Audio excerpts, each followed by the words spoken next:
Hi, Dan. For fans who wonder about why not go in the shotgun most or all of the time, could you explain how that's limiting in terms of would that cut out half of your offense, a quarter of your offense if you only did shotgun and no under center plays? We can run most everything from the center, under center, or the gun. So So the advantage then of mixing them up and not doing I think I already went over this about 2 weeks ago. So my answer would still be the same. You know, there's advantages from being under, and there's advantages from being in the gun. And we utilize both, and they've both been very good to us so far this year.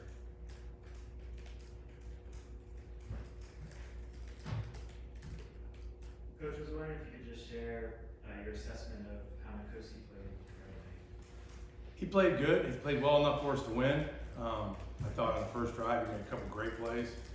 I think he brings a little element of mobility, like I said after the Virginia Tech game, and he certainly did that again. He's obviously got some things to clean up as well, but I thought he competed. I thought he played really hard.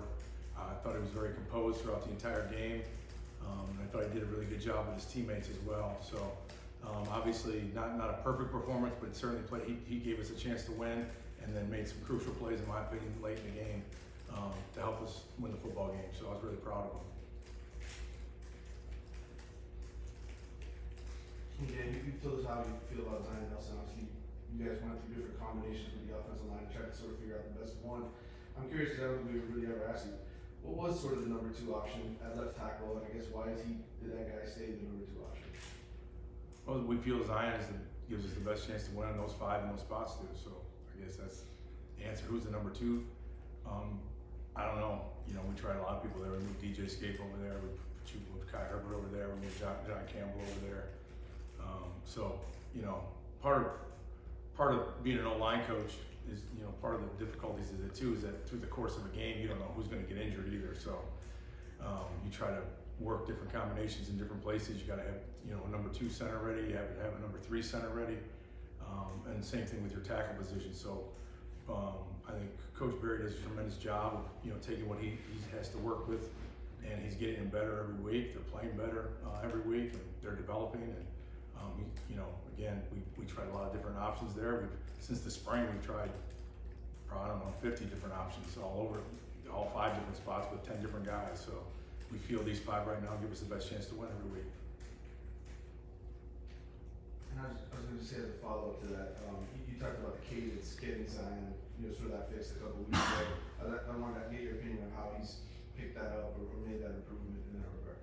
Yeah, he's done a good job. I think he gave up a sack the other night. You know, on a first down play, you know, got beat. But again, you know, we obviously don't want those to ever happen, but certainly they will here and there. But you know, he's really playing hard.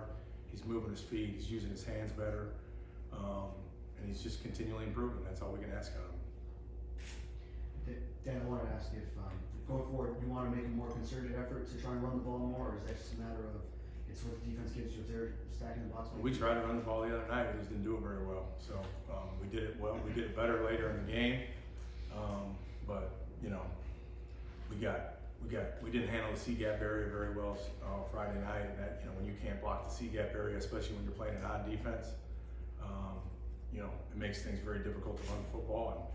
And so we had to make some adjustments. And again, I think that helped us a little bit. You know, on those last 2 drives, we were able to mix in some runs when we needed to. So, but yeah, certainly, we want to be able to run the ball.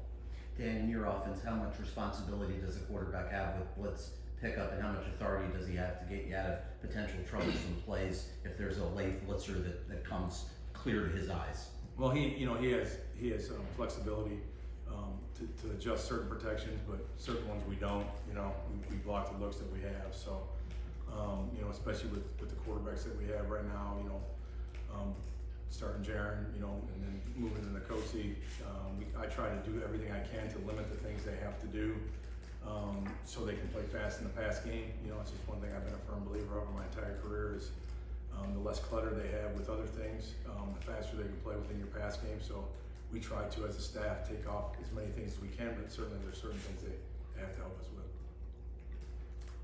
Dan, talk a little bit about what's going on in college football with offense. You know, we had the opportunity to watch some games Saturday. So, you know, you see like a Wake Forest puts, Louisville put 60 points on Wake Forest, and then you turn on the LSU game and they're averaging 10.5 yards a play against like a really good defense. And how is offense in college football becoming more explosive? And I know you're trying to do similar things here, trying to get the deep ball back into things and things like that. And how is it changing for an offensive coordinator?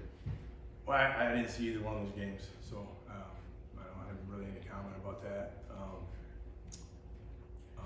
I think college football is evolving because I think we put a lot more on the quarterbacks every year, more and more on the quarterbacks to make plays. And I think when your quarterback makes plays and plays well, you obviously will see a lot more explosive plays. And when your quarterback's struggling, you're probably not going to see as many. But I think the one thing I've seen in college football over the years is just the amount of things that we've asked the quarterbacks to do compared to 10, 15 years ago.